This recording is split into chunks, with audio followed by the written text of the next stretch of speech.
And we're live. Welcome to Earful of Dirt Lineouts, where we focus on interviews. And today I'm riding solo, but I've got Dan Lyle, the director of EOD Rugby, a commentator also with NBC. You see him around with that big guy, Alex Corbisiero, on NBC Sports from time to time. And we've also got Paul Morgan, the communications director for Premiership Rugby.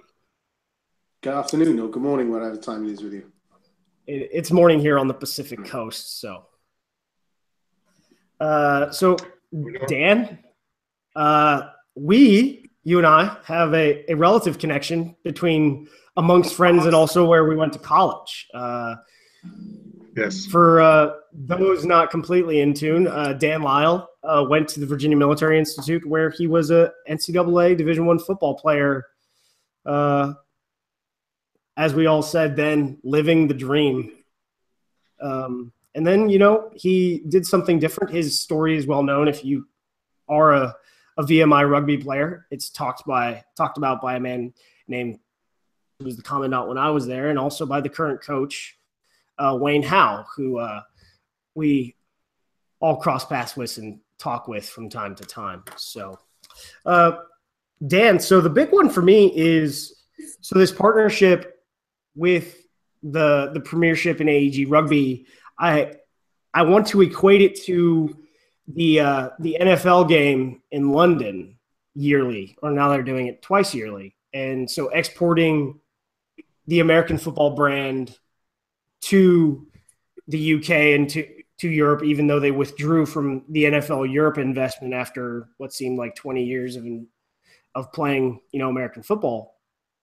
But if we have long-term, high-quality rugby coming to the United States, not once a year, but say twice a year, I could see, that's an expansion of the fan base. But you've also put together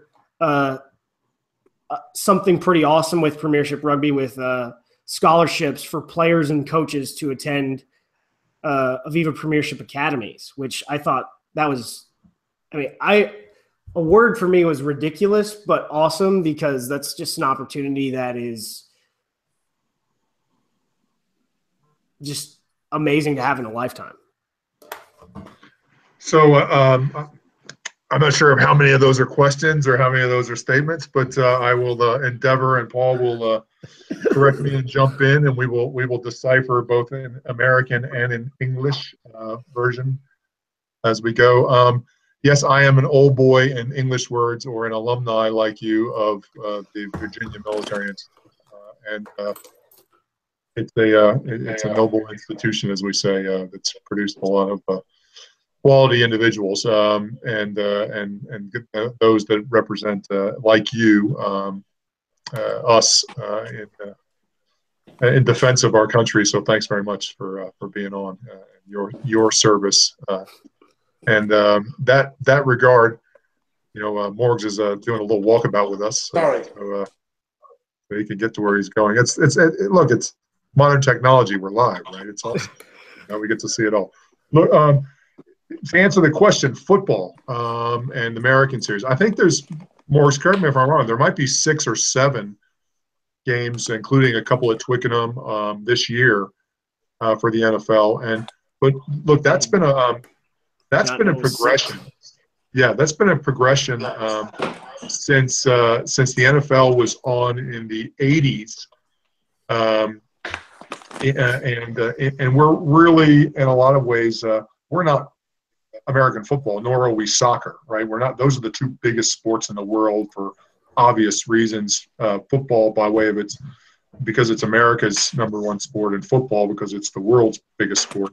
Rugby doesn't. We don't want to compare ourselves to those sports. We actually want to be compatible and collaborative with those 2 sports as best we can, and whenever we can. They're such monoliths in themselves. But I think that our what we like to do is think of that the entering the American series is a beachhead or an entry point beyond the broadcast that NBC did last year with the Aviva Premiership, and the scholarships and the programs means that we're creating something long-term sustainable that we can all look upon year after year and progress it. So it's there's some parallels to the NFL and the international series, and then there's others where there's I think Paul's actually trying to make us seasick in the middle of this conversation. But yeah, I mean, look, there's some parallels. I think for me, if you compare the two ventures, if you like, I mean, what I haven't seen in England is an attempt to grow the game of American football in England as a participation sport. They're bringing NFL, which is one of the greatest leagues in the world, to here, and they cause a lot of excitement, and they have a lot of people that come along. But what they're not trying to do, I guess, is bring more American football players to England, whereas we're trying to do exactly that. We're trying to grow the game in this partnership with USA Rugby, with AEG, and with NBC Sports. We're trying to help grow the game in America, and that's really important, and that's why this has got to be seen as a kind of multi-layered thing. When we took our very first game to New York in March 2016, that was about a rugby match at a stadium, and that's now developed. As you mentioned earlier, we've got the scholarships going on. Tonight in New York is our first clinic, our first coaching clinic from this event, and we're carrying those on as well. Excellent. You know, on the day, we're going to have children playing flag rugby in the morning. We've got Oxford University playing the All-American team. This is in Philadelphia on the 16th. And I think for us, it's got many, many judgments of success. And that's probably where I'd put it in, in terms of comparing it to the NFL. I mean, look, everything the NFL does, we'd want to try and do as well. They are the example, I think, of how you grow a sport. But we're trying to, I guess, grow it from the grassroots up, which is slightly what they're doing.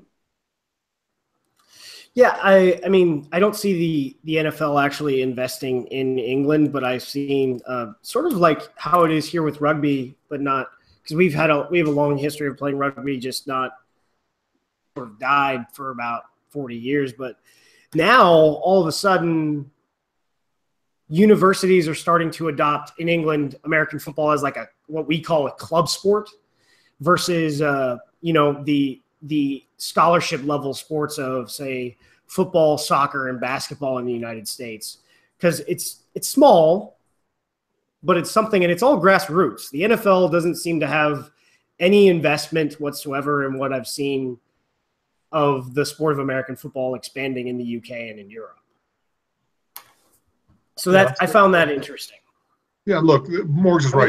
They've brought the brand to Europe in an incredibly successful way, and they will go to Twickenham again, and we will queue around the block to get the tickets. So, I think what the NFL have done is a fantastic thing in England, and we would look at them as a way to promote a sport. It's fantastic, but we're not in that league. Clearly, they are going to sell maybe 60, 70,000 tickets a number of times in venues here because they are the NFL, but we're not. We have slightly different objectives. And as I say, that the partnership that we've got, we're about growing the game, about, increasing participation, and, USA Rugby that's one of the reasons they're one of our partners. And we're really grateful for the work they've done for us already. And those are the sort of success terms. And as you said, the scholarships, God, it's going to be 20 young people and 10 coaches, and who knows where that journey is going to end for some of those kids and those coaches. We'd love to think that that's going to start a journey from them that could end in them playing, rugby back in America for the Eagles. Who knows? But it's so that there are different objectives, I suppose, is the best way to describe it. But yes,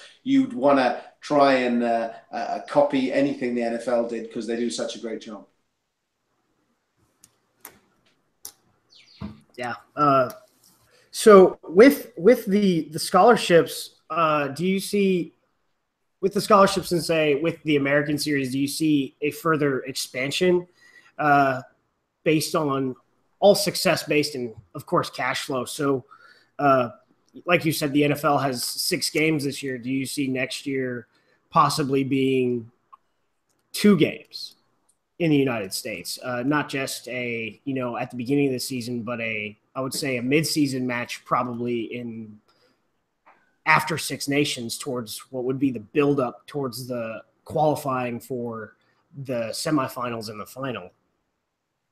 Look, we're not going to say no to anything, together. But I think the comprehensive success story comes from analyzing the entire approach this year, to the development part of it, to the game itself, to how it's fitting into the season and for the Premiership as well as the American rugby season. I think that's probably the main point of answer to that question, is that where is the best place for these games to be situated within the overall American series?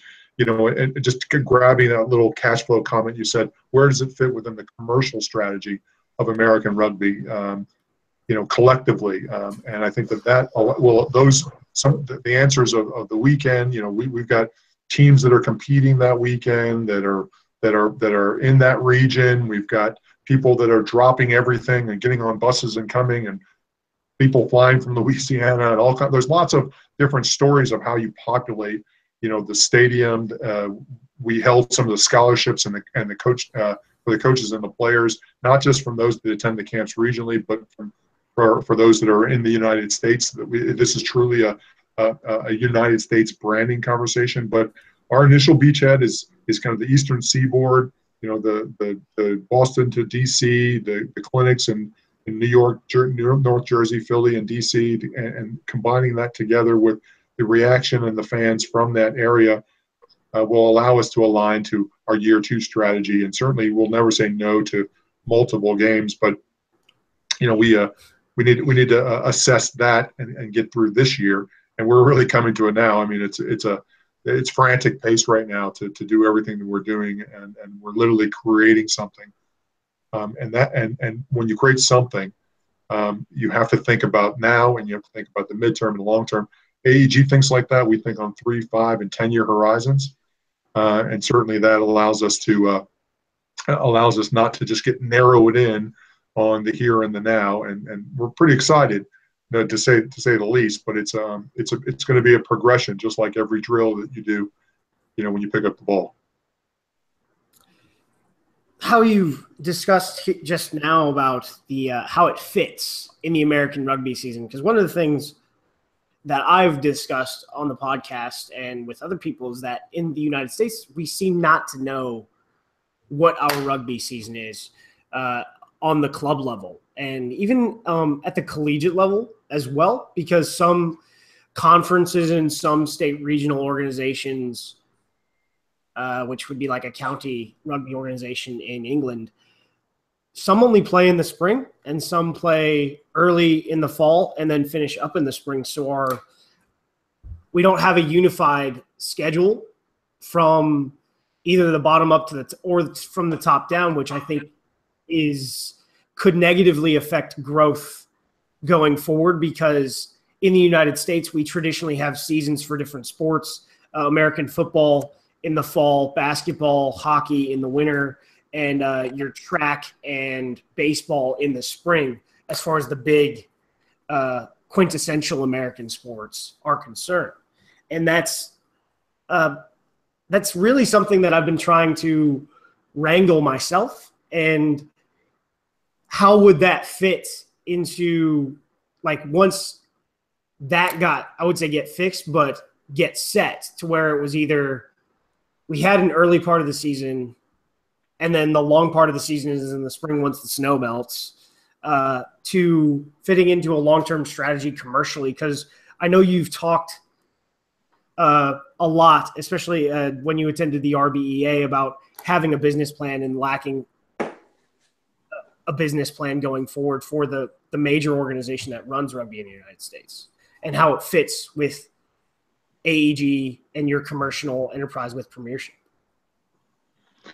Well, the Premiership, let's think of it like this. Let's think of it that I'm a coach, I'm a mom, I'm a dad, I'm an athletic director, I'm somebody that has interest in rugby, or I'm one of those people that wants to get people interested in the game. For 30 years, how did you watch rugby? You had to go to a bar and watch it, right?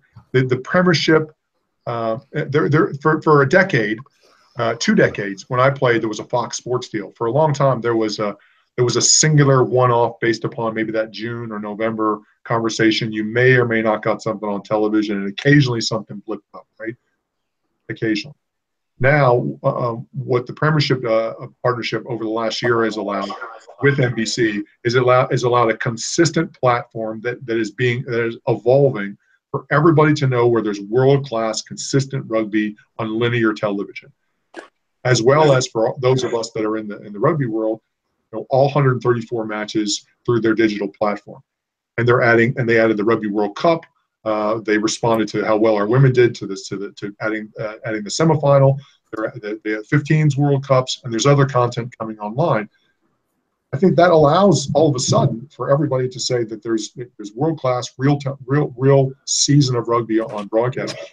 And if you're going to be a commercial entity, or whether that's our test matches, whether that's neutral games like this, that are coming together playing, all of those things are going to fit into this commercial broadcast strategy for America. So this alignment of a season of rugby then allows clubs and the grassroots to align to that. I mean, if you ask them when to play and then you try to put something on top of it or vice versa, and there's always a challenge, but that if we're able to build enough content, and like we said, this game may change to the spring. It may push back a little bit later in the fall. We might add a second, but that's through this partnership strategy of all of a sudden it's available to actually have these conversations.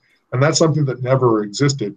And we're doing it with USA Rugby because that is the one issue that they have. They don't have a consistent season of rugby domestically or internationally. And so we are part of the solution to help align that. So the intimacy that myself and the Premiership and NBC has with Dan Payne, and his organization to be able to support as they roll out and build their abilities, we're able to be, that partner that builds them along the way. So I don't think there's a given answer, but if you don't have a consistent week in and week out knowledge base of where rugby is going to be played, then you're really going to be suffering. And I think that we're really excited that we're able to offer, part of that solution. Paul? Yes, sir. So, as Dan just stated, offering consistent, high quality, professional rugby this last spring, before NBC Sports Gold launched, you could watch, I think it was every Premiership match, or maybe it was just 3 of the 6 on the NBC Sports app. And then now, since Gold has launched, you have every match if you're a subscriber, which I am, and it also comes with the international content. But high quality rugby every weekend available in the United States for viewing, I think, is tremendous, because I would say 2 years ago, no, not even, I would say 18 months ago, I was either paying through the nose for DirecTV, and maybe Aviva Premiership would come on, or maybe the Curry Cup would come on, but that's no longer the case because it's consistent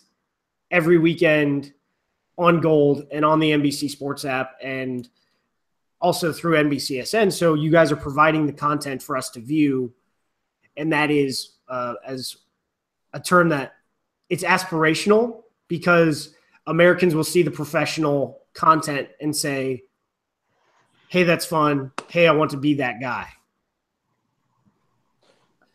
Yeah, I mean, I think for me, we had a lot of success here when there was a big campaign to promote women's sports. And the big phrase we used here is, if you want to be it, you got to see it. And I think that applies to rugby in America without question. You need young people, boys and girls, to see it.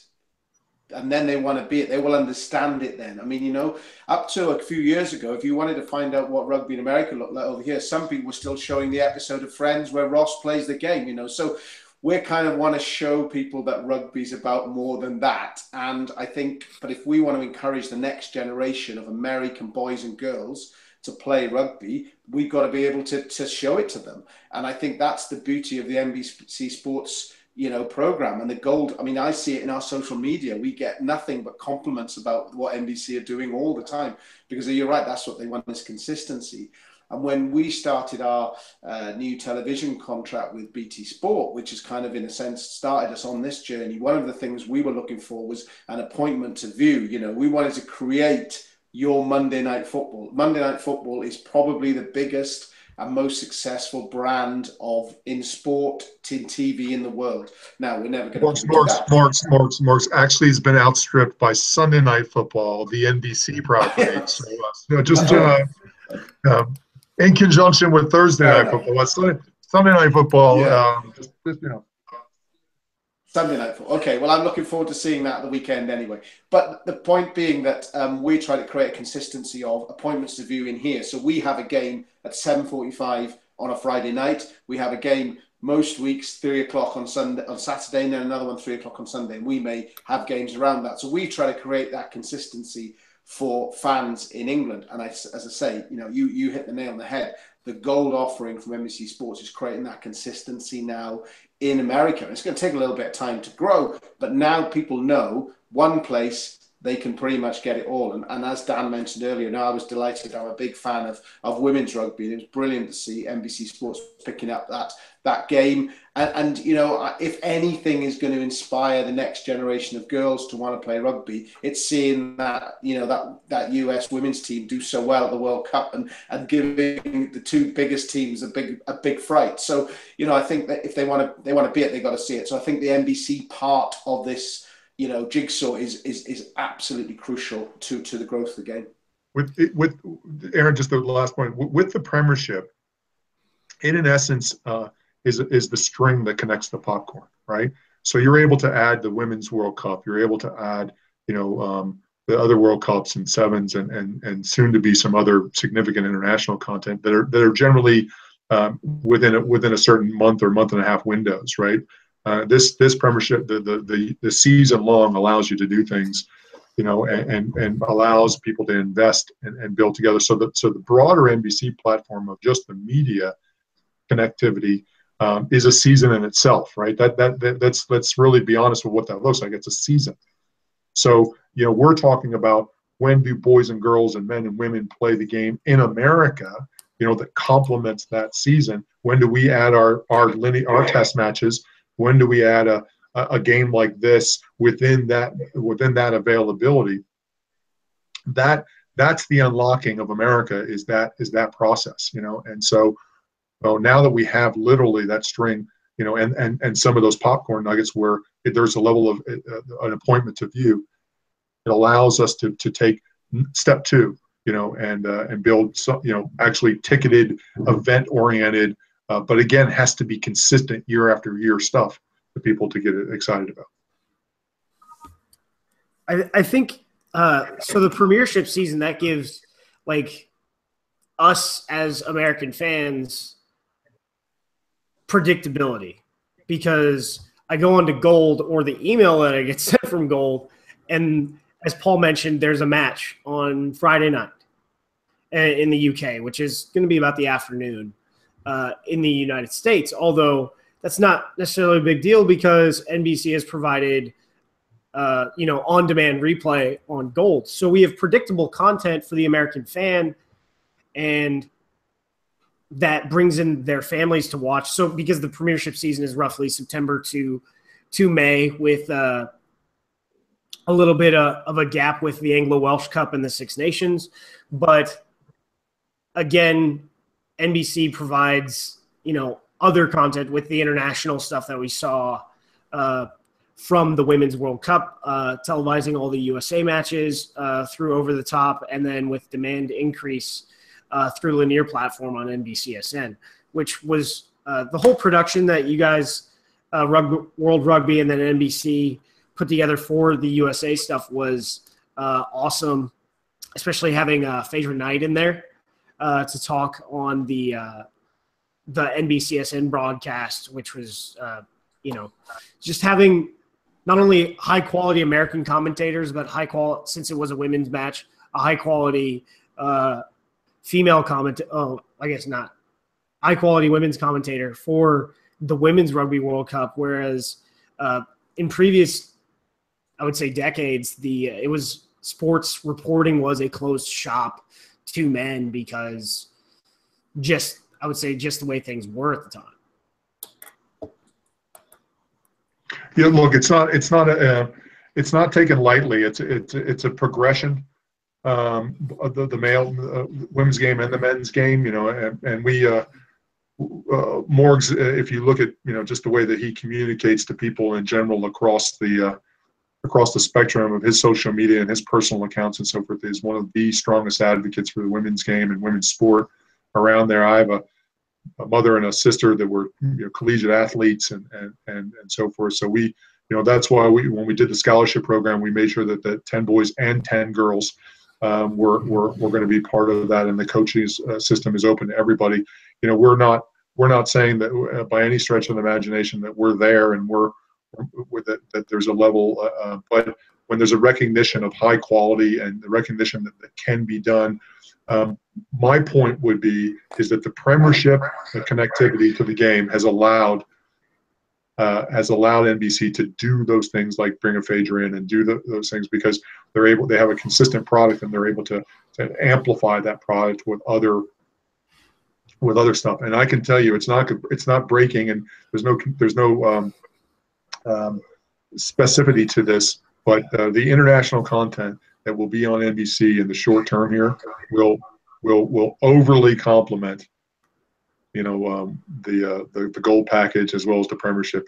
There's some stuff that's coming on board that everybody will be hugely excited about. Teaser alert. That's outstanding by itself. So I think we've really covered all the greatness of bringing the Premiership to the United States so far, and really like to get into a bit of each of your backgrounds. Paul, like I said before this call, I was a little ignorant of who you were, but you are a very accomplished rugby journalist and author. And so what of the 12 rugby books you've written, what would be the one for an American or even an Englishman to read on rugby? Well, okay. I think my Lewis Moody and Chris Ashton books are probably now not even in circulation anymore. But I guess it's the history of rugby. That one, one of my first history of rugby. I really enjoyed that. I think we even got, as I like to call him, rugby's favourite American, Dan Lyle, in there somewhere. Because for me, I started out in just about covering rugby when it was an amateur sport. So I went through that journey from amateur to professionalism, and a lot of that book was probably detailed in that and detailed in what changed in rugby during that time. So I think I probably had most fun looking at that, and I guess if you wanted an intro to rugby, that would be it. It's it's an incredible journey, really, to think that Premiership Rugby is in its 21st season now. And that we're playing a game in Philadelphia in less than a fortnight. It's incredible, really. No one would really have believed it, at the beginning when the game turned professional. Is you guys will know overnight. Literally, people sat in a room and went, "Should we go professional?" And everyone went, "Okay." So the game, in a sense, is still recovering from that seismic shock that went through rugby. But it's it has come on in leaps and bounds. And as I say, for us to be sitting here, just 20 years in, to think we're playing a game, in America is incredible, and I guess shows you the impetus. And I think from our perspective, a lot of it comes from our clubs. We have club owners who are entrepreneurial guys who are pushing the boundaries all the time, wanting us to move on, wanting to try new things, wanting to get attendances up, wanting to get TV numbers up. So we're always on our toes through that as well. So the game's moved on hugely, and I think it's only going to grow more. And if we can just tweak a little bit more of the American public in our great game, then it's going to fly incredibly well. Thank you on that. And Dan, so you went from, NCAA football player at a small Division I college in, the Shenandoah, to eventually captaining Bath and then becoming a rugby executive, both with USA Rugby, United World Sports, and now AEG Rugby as the director. What we're seeing here is starting the growth of the sport at high-level athletes doing this at the same time. You and I had discussed previously the Oklahoma University player Najee Bassoon, who is also an Oklahoma University rugby player. He had a couple carries just this last weekend but also played a rugby match the day before.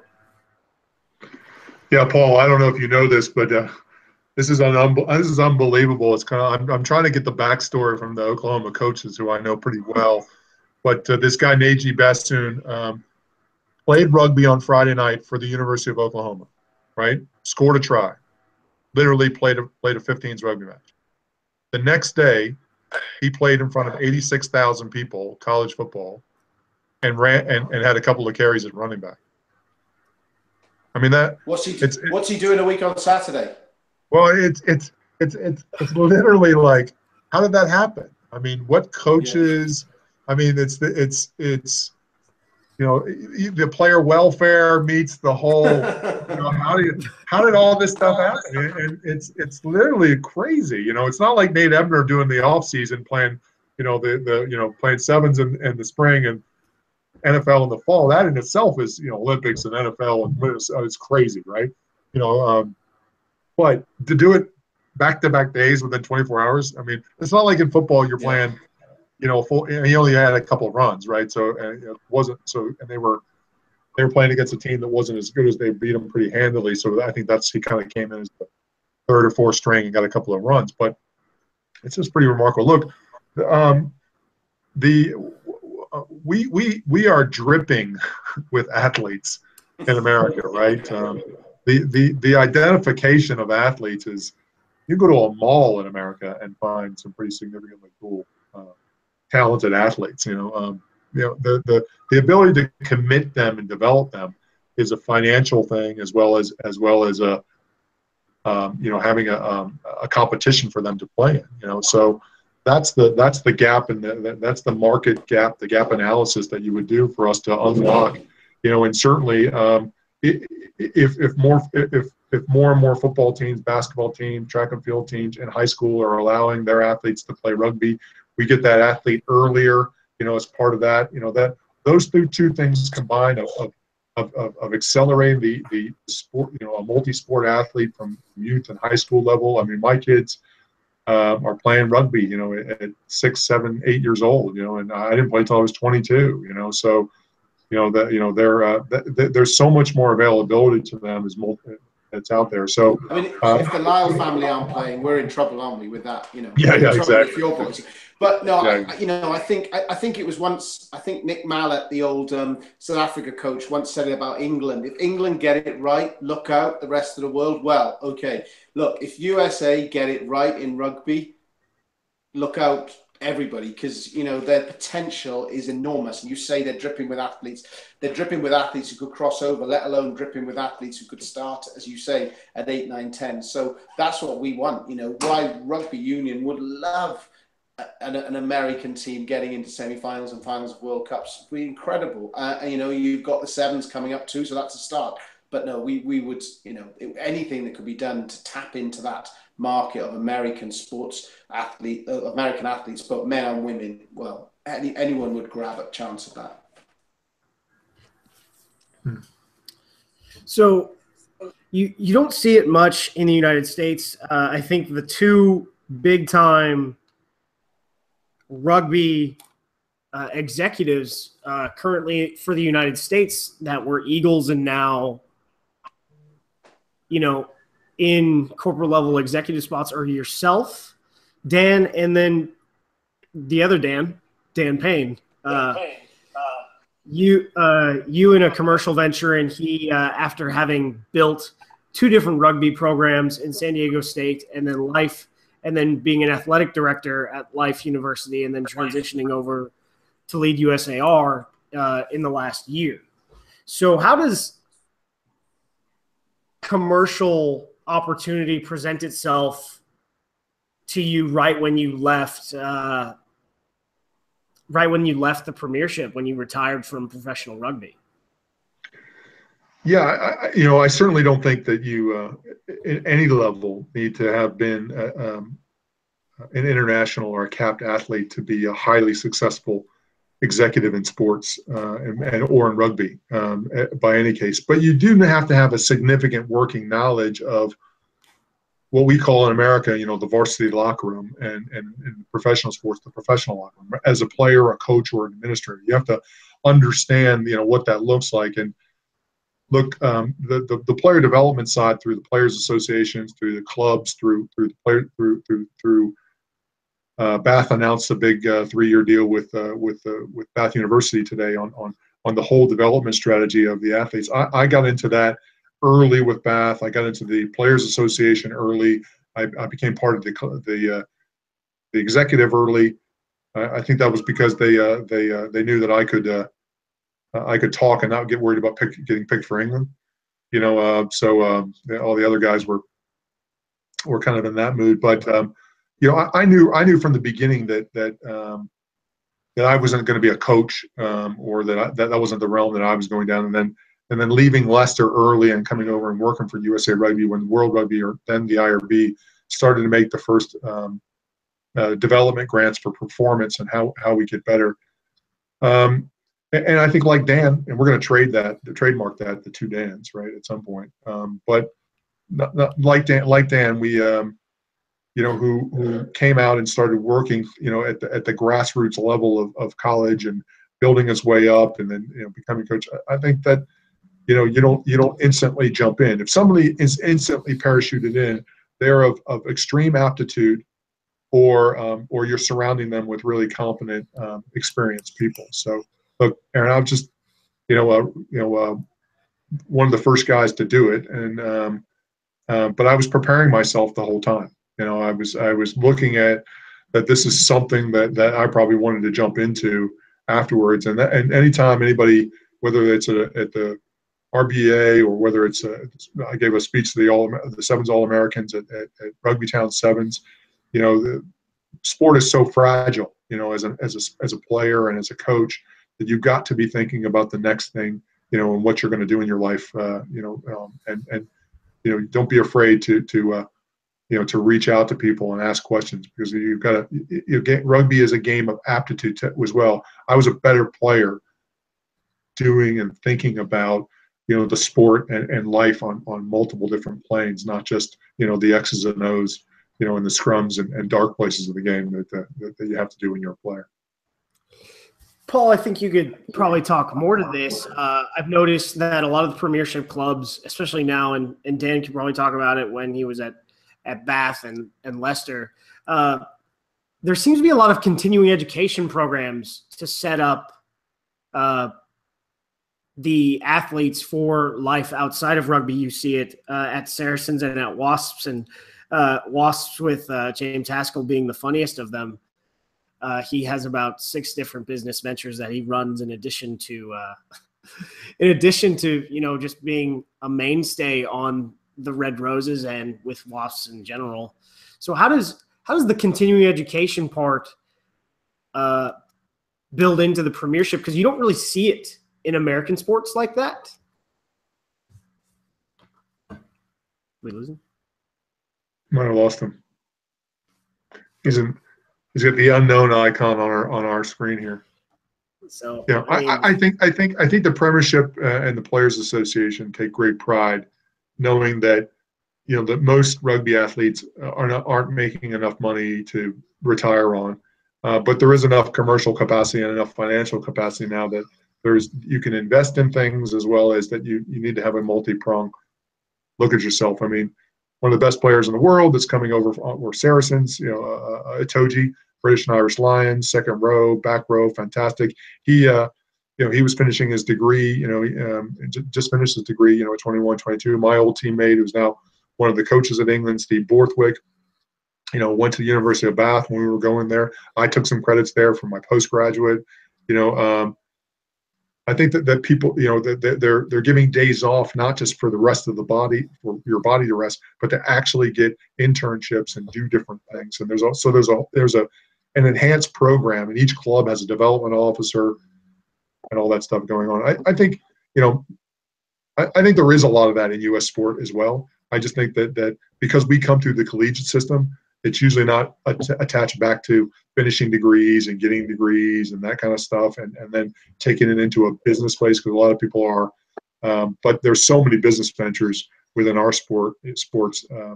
I think that there are some parallels, but rugby is not football and it's not soccer like we talked about before. And so you've got to be thinking about your way you're going to earn your money and make a living after you put up your boots, after a couple of years or 10 years, There was I was thinking about it this morning. I was swimming for a triathlon that I have in a couple of weeks, but I was thinking about it this morning. In a discussion I've had with someone else before about the growth of different sports in the United States and how equipment manufacturers are tied into the growth of that sport. So, Easton is going to make bats and they're going to promote baseball all the time. Easton also makes lacrosse equipment, so they're going to promote lacrosse, and because they want to make money. Weren't they originally archery as well? They were originally. Yes, they're still in archery. I just, you don't see them. They're more in the Olympic realm than in the I guess what I call the hunting realm. So they're in the performance realm with archery, and not in the hunting realm with archery, which I. Right. So sports equipment. What's the parallel? So the parallel is in the United States. There still is that. I would think there still is that commercial interest because. Less. I would say there's still boots and balls and jerseys and all that, but there's heavy equipment for club scrum sleds, tackle pads and all that stuff. But there's only one or two manufacturers in the United States, and their orders are pretty small because you don't see clubs a lot being able to relatively afford that. But what happens when the commercial money is there? Well, I think we all would recognize, that Facebook meme and so forth was an American football. It's got all the pads and it's got rugby. It's got the mouth guard, right? What the value proposition is.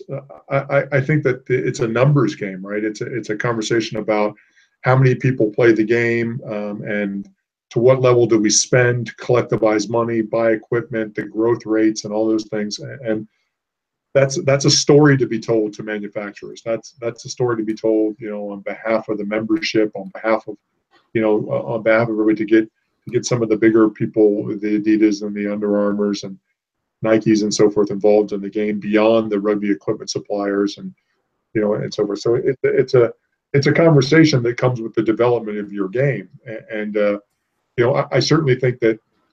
All of that money and all of that stuff comes out of growth. And if you were to do a full strategic analysis of the United States, I think you'd probably come up with two ways that you're going to grow the game. One is program development and one is coach development, right? Because the coach, in essence, is at the head of the program. And the head of the program is on and off the field. And how do we become, how do more endowments, more players, more interconnectivity between youth and men's clubs and all the things that are going on, that program development. But then you find out, then you get economies of scale, you get more money, you get more purchases, all of those things happen. So I think we're intrinsically don't have sticks and bats and pads and a lot of things, right? We're stripped down.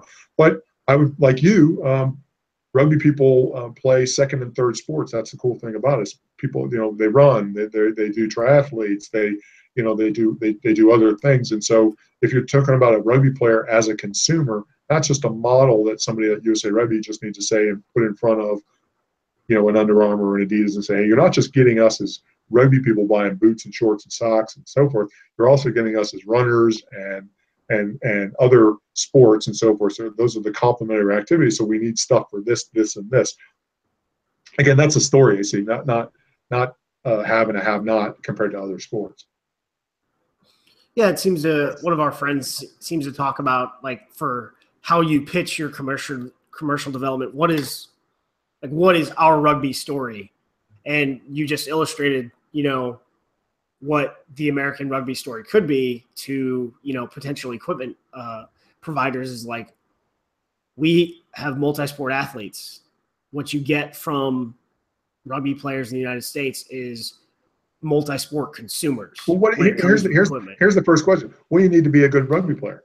You need to be able to run. So you need running shoes and kind of you need to go to the gym. So you need your gym equipment and probably gym shoes if you're serious about it and so forth, and all the pieces that go with that. You need your rugby gear, obviously, right?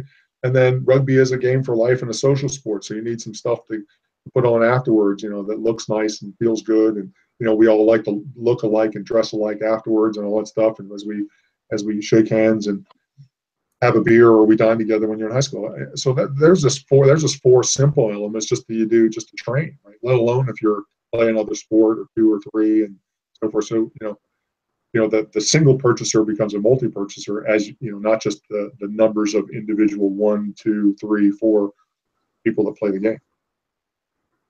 I think that about wraps up everything for this. Thank you for taking the call, Dan, and look forward to talking to you again. And we've got, 10 days until this match. So look forward to seeing you pull off the beachhead, as it were, for it's the beginning rugby in the United States. It's the beginning of a level of consistency that we have started in America, but we need to keep adding the building blocks onto. So ultimately, we build the nice big size house that we all can populate. All right. Everyone can say what you're going to say. Let's finish up. Thanks. So everyone, thank you for tuning in this morning, and we'll get Dan back on after this Premiership match is complete.